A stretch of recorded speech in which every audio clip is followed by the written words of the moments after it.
Good afternoon. Welcome to the tea table. I am so happy you've joined me today.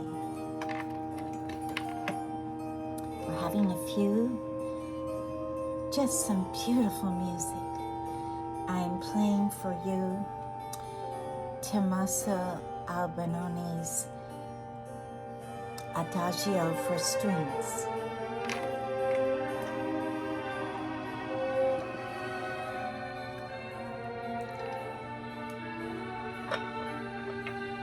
Oh my, so beautiful. Well, I have a beautiful tea tray for you today. We're having gold and white, the classic china, forever, very French, very Italian. And I'm going to pour tea for you first.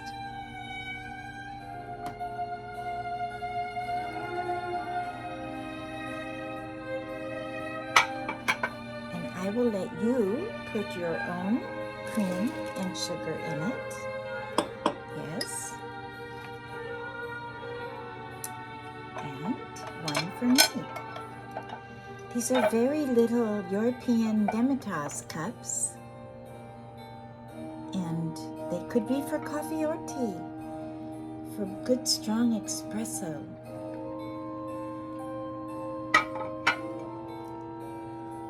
Here's the creamer. Put a splash of milk in.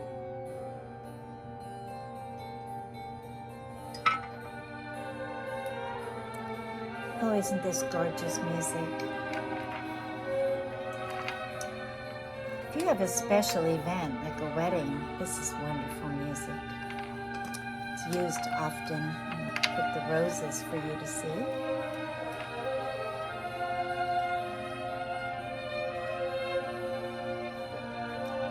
Oh my goodness, it's delicious today. It's so gloomy outside, I had to put sparkles on. Some people call it bling, I call it sparkles. Oh my, that is delicious indeed. And I didn't forget, I have a treat for you, and this is how I'm serving it. On a little silver stand, and I put a little napkin over the top, and it is European German wafer chocolate cookies from the German shop. I had these in Europe, and they make a lot of wafers here, but not quite like this. It's very good. It's real chocolate. It's rich. You only need one or two with tea, and it's quite lovely indeed. Maybe put that there. Well, have you been having a good week? I have been having a fabulous week. Oh my, let's listen to that for a minute.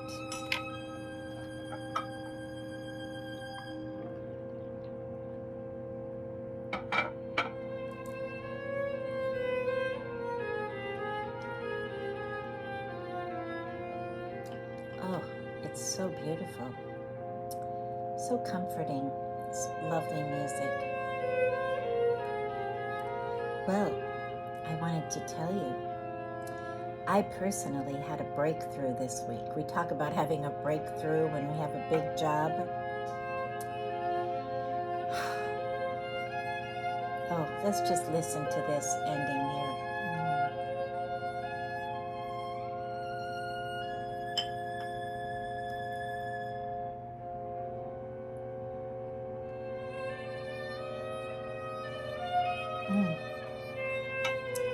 Beautiful. Well, I'd been asked to write an article.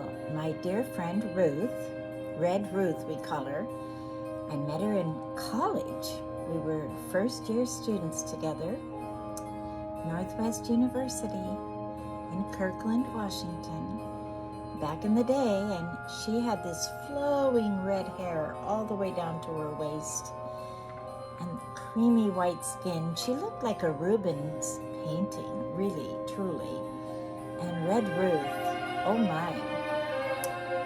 She would play her flute. She was a bit of a radical. She was a true Christian. She had been a flower child in San Francisco.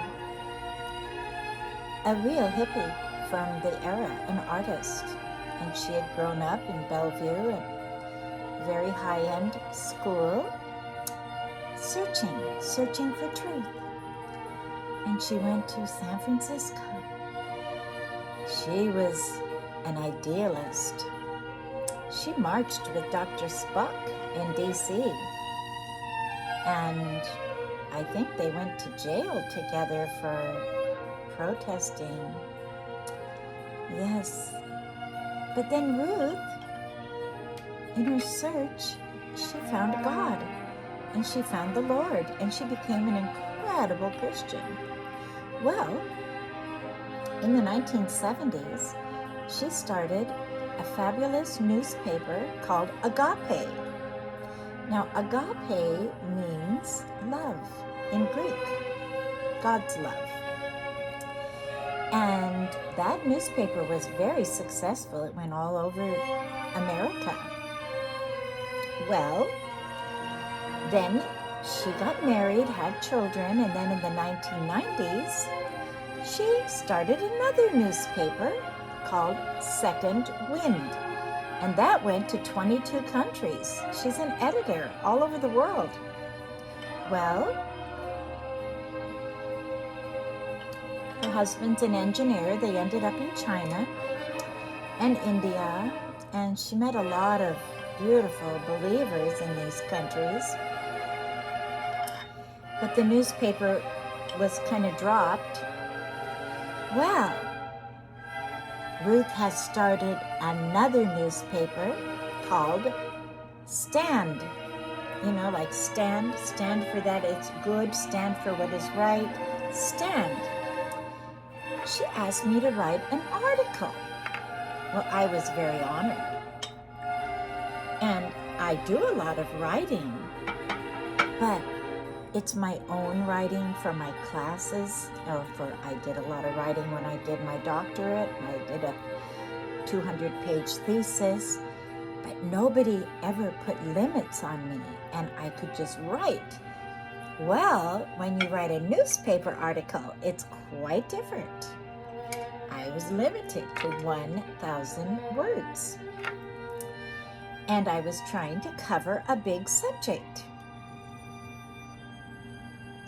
So beautiful.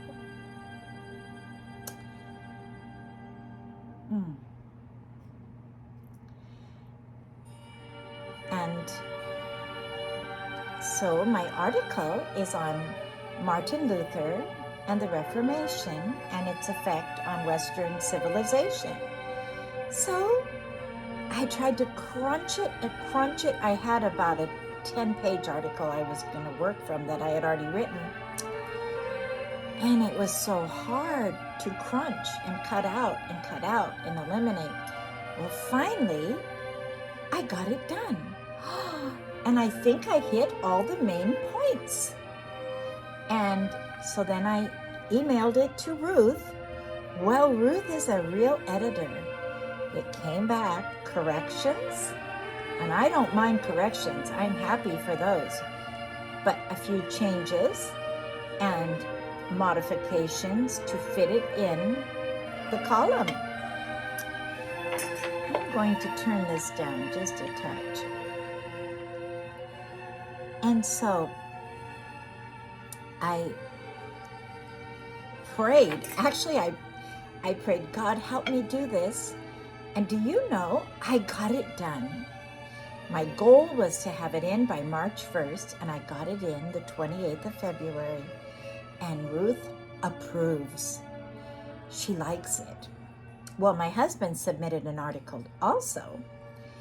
And we were laughing because I said to him, I hope she approves. And he said, Ruth is like the principal. We're just hoping we don't get in trouble. We hope she likes what we're doing. So anyway, hopefully it's done and it will be out. And it was an extremely good discipline for me, because to have to modify and hit the high points, eliminate all excess words, very good. Anything that gives better order to our lives and to what we are trying to say is a good thing. Yes, it is. So hopefully it's going to be acceptable and everyone will hopefully like it. And I've talked a lot about Martin Luther on this Tea Talk. And one of the greatest things that came out of the Protestant Reformation that literally changed the world is the fact that he translated a Bible into the German language and actually created a written German language they did not have before that time. He created. You had to know Latin, Greek, or Hebrew to read a Bible. That's why only the monks could understand it, and they didn't even have Bibles. They would have maybe part of a Bible chained to a pulpit, because everything was hand copied until just 50 years before Martin Luther was born. Johann Gutenberg invented the printing press. That made it possible, when Martin Luther translated the Bible, for it to be printed and get into the hands of the people. And so when he wrote this, the majority of the people were illiterate. But within a short period of time, getting a Bible in their hand, they became literate. They became able to read and to write. And it changed the world, changed the whole world. Because then you had a translation from William Tyndale. It went down to Geneva. Well, he was burned at the stake for doing it. And that was the English Bible, and it went down to Geneva, where Cloverdale finished it, and it became the Geneva Bible, which is the Bible the Pilgrims had, Geneva, Switzerland, where John Calvin was.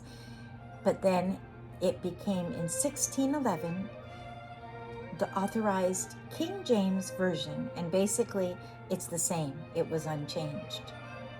That changed the world, because before that time, people could not read or write, and like I said, you went to church, you heard a sermon often in Latin, the songs were in a choir in Latin. But after the Protestant Reformation, Martin Luther said, let everyone sing, and they established congregational hymn singing. He wrote over 1,000 hymns, and he's credited with this. It was earth-shaking. All the great literature has come to the world, really, after the Bible. William Shakespeare, which is 15, he's writing during the time, remember, of Queen Elizabeth I, Good Queen Bess. He attributes that Geneva Bible, which had just come out, with his ability to write all of his stories and for the people to understand them in English. Before that time, there had been an Old English that, like Chaucer wrote Canterbury Tales, but it was a very Old English, and that back in the 1200s, a man named John Wycliffe had translated most of the New Testament into that. But there was no printing press. It had to be hand copied, and it wasn't as understandable. But William Tyndale, he was a contemporary with Luther, and he was doing for England what Luther was doing for Germany. And Henry VIII did not want him making a Bible for the people. They wanted to keep it all in the hands of the powers that be. And, remember at that time, the world was like a chessboard. All the power was in with the king or the bishop or the pope. Remember, divine right of kings? They were together and they controlled. You might have a knight that would earn his way through helping the landowner. Most of the people were like a chessboard, were pawns or serfs because they couldn't read or write. And that's what really changed the world, was that translation of Martin Luther's translation of the Bible into German, William Tyndale's translation into English, and the euphemisms and the statements that even Shakespeare uses in his plays all come from that. And it goes back to the brilliant William Tyndale. And do you know what his dying words were? What happened was he fled from England to the continent so he could keep copying. But he was deceived. There was like a Judas that came that was getting paid money, and he pretended like William Tyndale was his friend, and they went to lunch, and the king's men came and got William Tyndale, took him to the prison, and he was burned at the stake. And that his dying words were, "O God, open the eyes of the King of England." And that was Henry VIII. And do you know, it happened within a short period of time. Henry VIII allowed freedom of religion, and he allowed the people to worship, and he allowed the Bible to be published. Yes. Sometimes there's a very high price to pay for something so precious as being able to read. We take it for granted, but we are recipients of a long train of people that sang the song of freedom. I call it the martyr's song down through history, from Christ to the disciples to the early church. All the disciples were martyrs. Christ was a martyr. Stephen was a martyr. And in the early church, the early 300 years, so many martyrs thrown to the lions. It's true. And yet the church grew. Phenomenal. Because by 300, which is 300 years, 50% of the then known Roman world had converted to Christianity. And my goodness, you'd say, why would they want to convert to Christianity if you're going to get thrown to the lions? There must have been something really beautiful in that true Christianity. Suffering and persecution creates reality. There was no hypocrisy. You couldn't.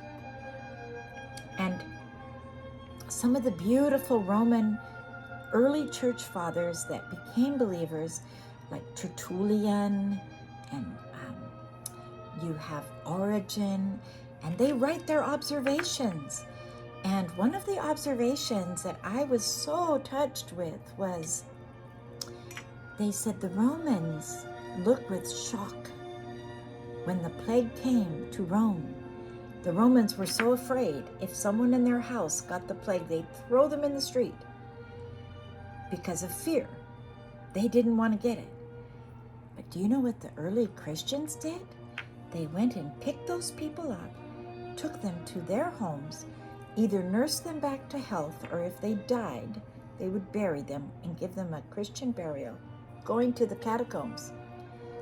They would hide in the catacombs and have church services, have marriages, have baptisms, have communion, and burial. Because the Romans burned the bodies, and that was pagan. And the early Christians said, no, we must bury. And they would risk their lives to even bury the Romans that died of the plague. And this was so shocking to the Romans. They said, we've never seen love. We don't know this kind of love. What is this? This must be real. And thousands upon thousands of them became Christians, converted.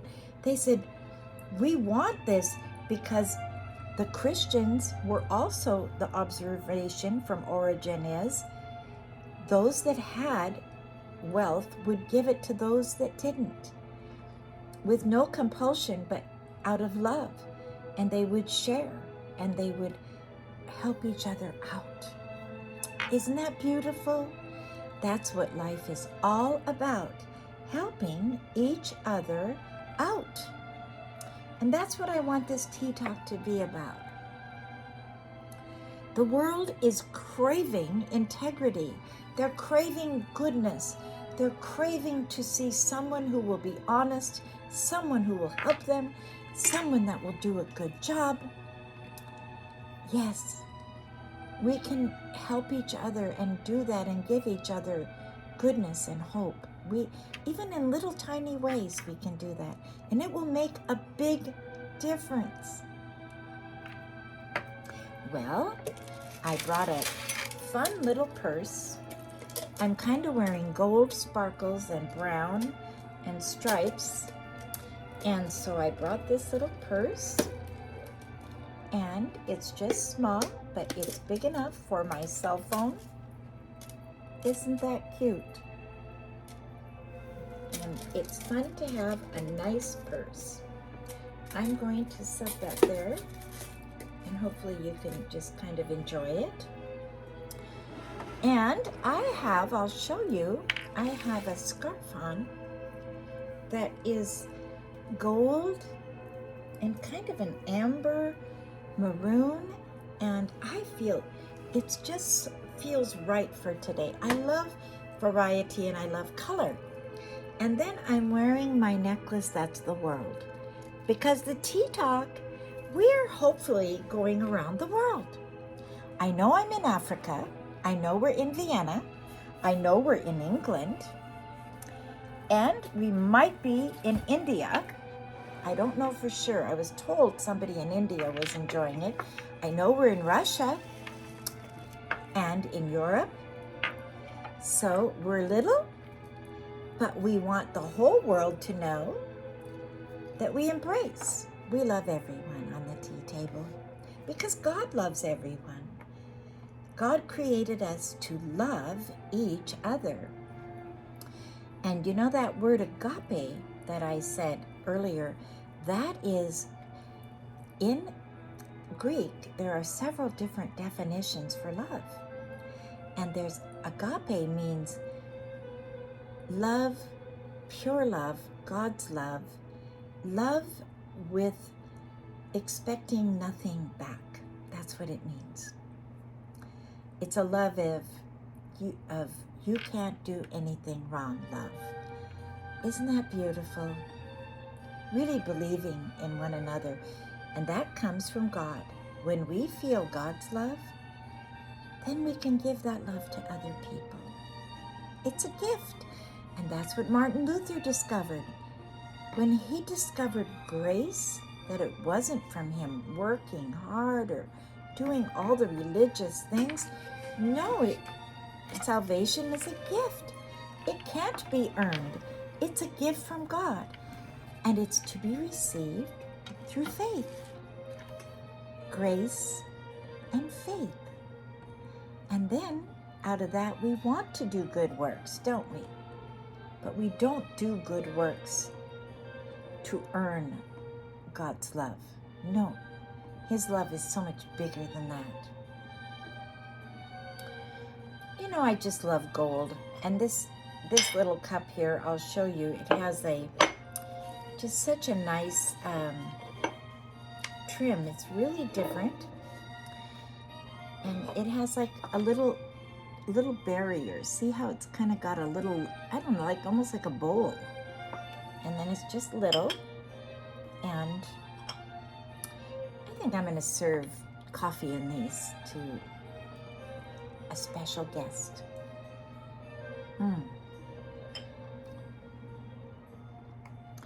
Well, I have one more thing to talk about today. That last week we talked about the Bayeux Tapestry and how it was so big and so important. And in the Middle Ages, because they didn't really have you think about it, it's hard to imagine a world with no photographs, no movies. Everything would be a painted art or created. They had a lot of time in the northern countries where it's cold, like England and northern France and Scandinavia and Germany and Russia, where it's really, really cold, and the sun is very short days in the winter, they were inside and they had a lot of time. So they did a lot of creative crafts. That's where those beautiful Norwegian sweaters come from. And the beautiful Scottish sweaters and Irish sweaters, well, they needed them because it was cold. But they had time to design. It wasn't just making, they made it beautiful, right? Okay, well, I discovered when I went to my Norwegian fair that Norway has a famous tapestry.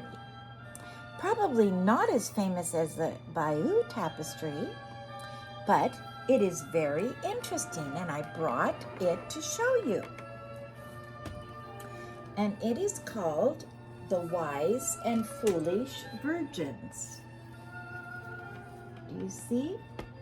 It's called The Wise and Foolish Virgins, and it's the 5 wise virgins on top with the bridegroom coming, and then the 5 foolish virgins on the bottom being tempted away by lethargy and not paying attention.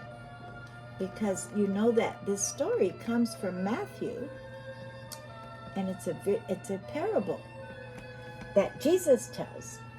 But this is so beautiful, and the parable is, be ready for the bridegroom, keep oil in your lamp, and the wise virgins had oil in their lamp. The foolish virgins had let their lamp go out, and they hadn't been taking care to plan. And there's a lot of meaning in this. The obvious meaning for Christian people was, be ready to meet God when you die or when he returns. That's the obvious meaning. Keep the oil of the Spirit in your life. But then there's more implication, that a wise person, not just a woman, but plans ahead and has oil in their lamp and is prudent and wise. And so there's a lot of implications. But I thought, well, what is this? I found this at this little vintage table. It was just like a piece of this. It's like a tapestry. And then I had this frame at home. So I put it in the frame. It's just a very light frame. It's almost like a plastic frame, which works because I just hang it on the wall then quite easily. But then I looked it up, and you can look it up, the Virgin Tapestry, the Wise and Foolish Virgin. And there are weavers. It's so interesting. The HeimMuseum, which is in Decorah, Iowa. I've talked about it before. It's the Scandinavian Norwegian museum, and it's the largest ethnic museum in America.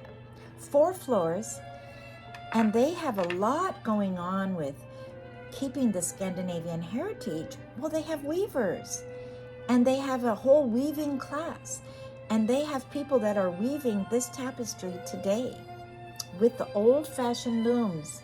Isn't that fascinating? You can look it up. Just look up Google it, and there's different pictures. Sometimes they'll just use 1 or 2 of the virgins, but this is the full picture. And it would be put into sometimes a bedspread for the bridal bed or to hang on the wall. But it was very, very, very loved in Norway, and it was theirs. It came about in the 16 and 1700s. Well, guess what that is? It relates. That's MartinLuther, because his people went up to Scandinavia, and the National Church of Norway is the Lutheran Church. And they became Lutherans, and so they were becoming literate. They had Bibles translated into Norwegian. They had also the fabulous music and art that came with the Protestant Reformation. And so Norway was using biblical themes for their tapestries and their weaving, because they're known for doing a lot of this weaving in the homes. It was from the homes. And you know, there's so many miles of coastline up Norway that they couldn't necessarily all have a church, because there was little population but lots of land. So my friend Jeannie, who's very Norwegian, told me that each little town would have a house they would build, and they called it the Betahus, the prayer house. And it would be used for religious functions, perhaps even weddings. But when a special speaker or a minister could come through their town, they would use that building to have a service. Now, my grandmother, who would have been born in the 1890s, so she was turn of the century, which is Anne of Green Gables, before World War I. She was married in, I believe, in about 1910 or 11, and my father was born in 1913. So this is before World War I. And she told me that when she was a young girl, she lived in a house way up north in the Lofoten Islands in Rollin. And her father had a fleet of fishing vessels. And she said it wasn't like what you think. He wore the blue, the brass, the hat. They had linen and silver and high polished brass on their vessels. And she lived in a house that had 17 rooms. And she told me that when the ice froze over the fjord, her father on Sunday morning would go out with the axe, break the ice, they would get in the boat and go across and go to the kirk, or the church. It's called kirk in Norway. It's called kirk in Scotland. Isn't that interesting? They're just across the ocean from each other. So they were quite devout to do that. Yes. And so anyway, I felt this all kind of related. But if you have a big project, I was really feeling a lot of pressure. I thought, I have so many things on my plate. I have to get this article done so I can move on to the next thing. And I said a little prayer, and God helped me. You know what? I just think we have to live in prayer. He will help us. There is nothing too small or too big to ask him. He tells us that in his word. I'll give you the last verse for the tea talk today.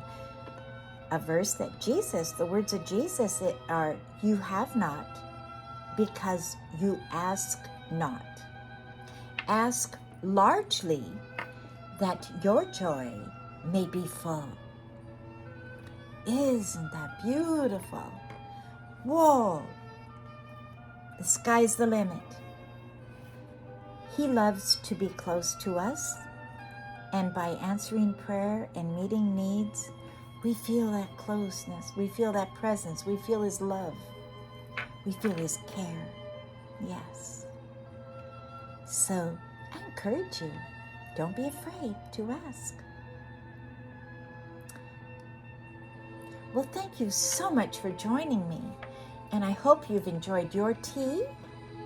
Here's your tea and my tea, and we have this lovely pot. We'll fill up the cup again, and I will show you again this lovely little set, gold and white. Isn't that beautiful? Let me turn it so that it shows there. It just feels French to me, or Italian, or European. Yes. Okay, well, if you haven't subscribed to my channel, please subscribe and push the notification. And I love your comments. Thank you so much for tea people that give me comments. don't be afraid to give a comment. It really helps. It creates a communication for us. And feedback. If you have something you would like me to cover, please put it in the comment section. Put a suggestion in. I am open. And then if you liked it, you could push the like button. And the most important thing of all, please share with someone else. Okay. Well, I'm going to say goodbye, and it's always hard to say goodbye on the tea table because you are all so special to me. You really are. I appreciate you so much, and God does too. So until next time, keep the kettle singing and keep your heart ringing with God's love. God bless. Have a fabulous week.